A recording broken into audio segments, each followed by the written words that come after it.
This week we're going to be practicing hashing, and we're not going to actually be building a hash table structure. You certainly can if you want to practice that. There's formulas that come out of the book, the authors have stuff, but what we're going to be doing instead is working on the magic of hash codes and generating hash codes.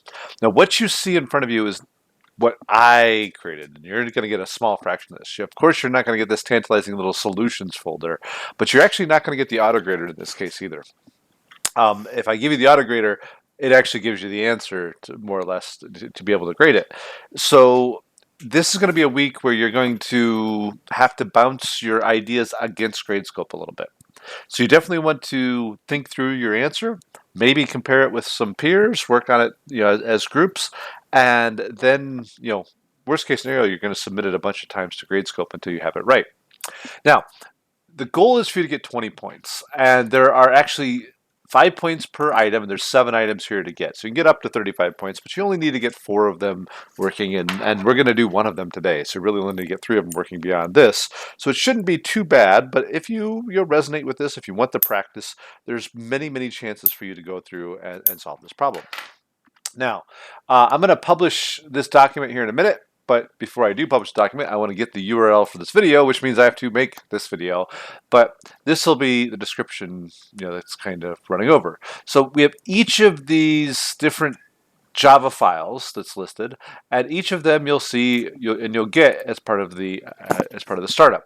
The most important here is the book class.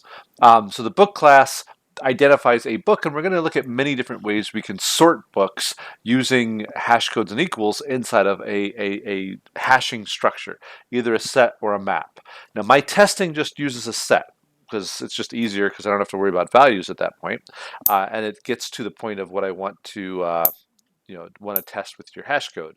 But certainly these data structures would probably be very appropriate. These problems are probably very appropriate for using a map to help sort them out. So I don't want you to get any sort of impression about the exact application. We're just looking at the very first step of basically identifying when the books are the same and when they're different. So the idea behind this is every book has what's called an ISBN, International Something Something Number, and it's a way of identifying the publisher, the title, the country, a bunch of different things about where a book comes from. This is just a unique identifier for a book. But beyond that, we can include the title, the author, the copyright year, the publisher. Those are all details about a publication. Those are all things that should, look at a citation if you wanted to go send somebody else to find that book. So those are all details about all copies of that knowledge that's stored in those pages or on that digital version or on that audiobook that is available for people to read. The last 3 is talking about a very specific version of a book. So I own a book. I paid this amount for it, and I have some sort of number system that I keep track of is this my first copy, my second copy? There's a couple books I own more than one copy of, accidentally mostly, but some of them I appreciate, like some of the Tolkien's books I have a couple copies of, for instance. So this is the context. So what you're being asked to do is from this book, there's all these different options that is going to extend out that book. And so, for instance, a published title, if we look at the description of a published title, bring that back over, it's saying, the International Marketplace for Books derived a single number system for uniquely identifying a publication. The ISBN encapsulates many other publication details into a numerical system that uniquely identifies a general version of the publication. All right, so we could choose just simply to use the ISBN as a unique identifier for a book. And in some cases, it's entirely appropriate to do so. In other cases, maybe less so.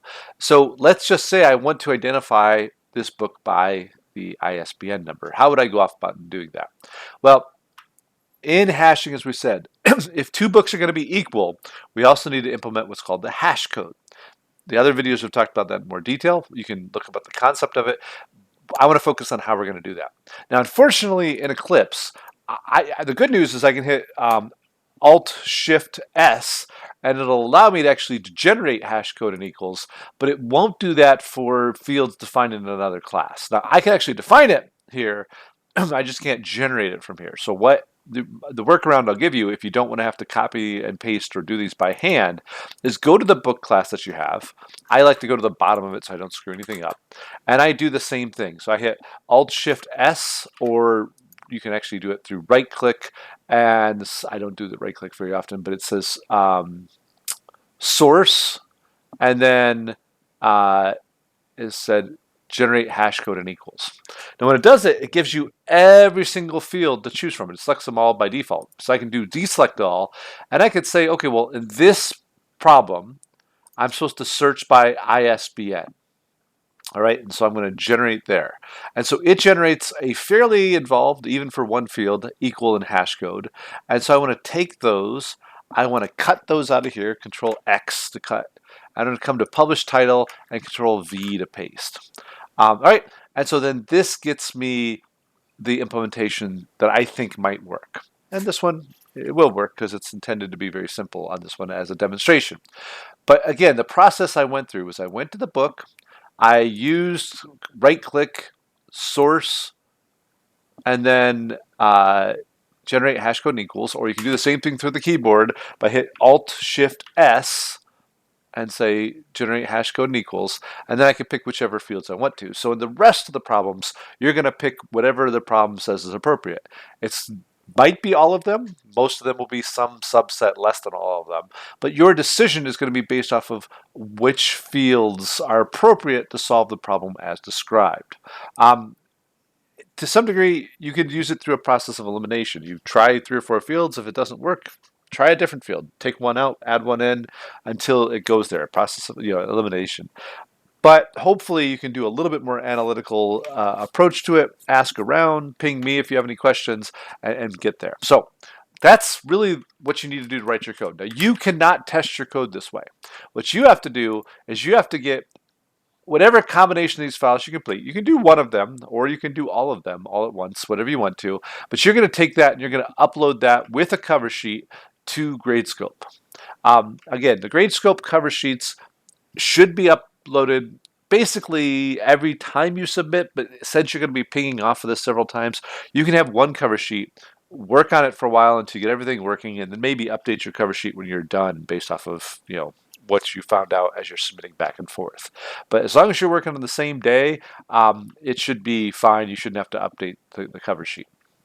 All right, so now that we have all this up and running, I'm going to go show you what the grader does. I'm going to go run it. Oops, I don't have any launches here. I'm going to go to my hashing tester, and I'm going to go ahead and run that right here. And it's going to go through, and the cover sheet grader didn't like that, but it ran all of these. So you can see most of them failed. And when they failed, they're going to give you a message like this. Let me just, move it over here. So the size of the hash sets are off. Again, if your hash code and equals does not match, it's going to end up something here. So I expected this to have 218 entries, and you returned 493 entries. So that's just for whichever one I was looking at, additions. But the ISBN one worked. You can see the 2 items worked. My kitten just stepped on me and clawed me a little bit. So the ISBN number worked.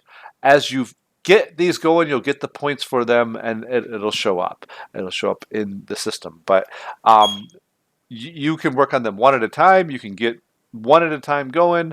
You now know how to do the first one. You can see the process I went through. And again, the code here is interesting. You can look at the code, and we actually describe it in the other videos a little bit more. I'm not worried about you writing this code by hand. Generating this code at this point is perfectly okay. The focus of this exercise is the concept. How do I uniquely identify something from a problem description into the code to help me do that sort of searching for the application I want to? All right, so if there's any questions, let me know. But otherwise, have fun building hash codes and equals methods.